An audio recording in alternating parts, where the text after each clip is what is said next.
кто-то сказал, что я теперь все время буду писать только про Сэма, и он был прав, наверное. И если это упоминание будет слишком частым, я буду счастлив, значит я папа классный. Да нет же, я опасный рэпер с улицы. На моих тусах тонны запрещенного дуются, и тут сюсюкаться не собирается никто. Я расскажу о новом знакомом, он очень крутой. В один прекрасный день, не помню, среда или вторник, в нашем доме появился новенький. Мы с женой долго ждали прибытия важной персоны, парились, боялись, что его что-то не устроит. После долгой дороги он, видимо, сильно устал. Он много спал, и меняли цвет его глаза. Потом ползал, потом встал, потом пошел, потом что-то сказал на айпаде Тарзан. Меня выселил из комнаты, отправил в зал, потом позвал себе няню, она живет теперь с нами. И все стало крутиться вокруг него. Куча людей, куча странных предметов, очень много всего. Иногда он орет, и непонятно, что он хочет. Бывает плачет, но чаще всего хохочет. Так вот я о чем, он стал душой компании. Мы с ним угораем, несмотря на то, что он маленький. Если бы кто-то книгу написал бы про то, как стать супер папой, я сразу таким стал бы. Или хотя бы показал мне, как бы.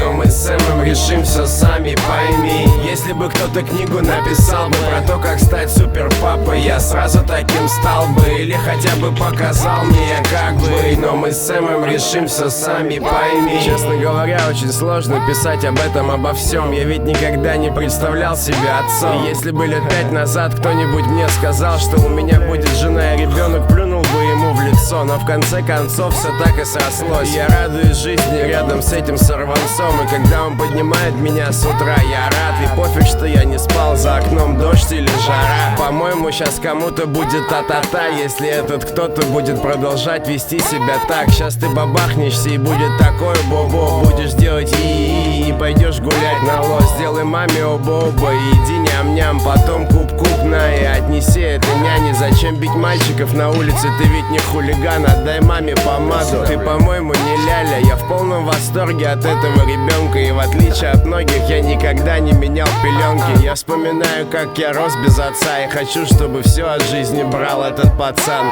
Если бы кто-то книгу написал бы про то, как стать супер папой, я сразу таким стал бы. Или хотя бы показал мне, как бы. Но мы с Сэмом решим все сами, пойми. Если бы кто-то книгу написал бы про то, как стать супер папой, я сразу таким стал бы. Или хотя бы показал мне, как бы. Но мы с Сэмом решим все сами, пойми.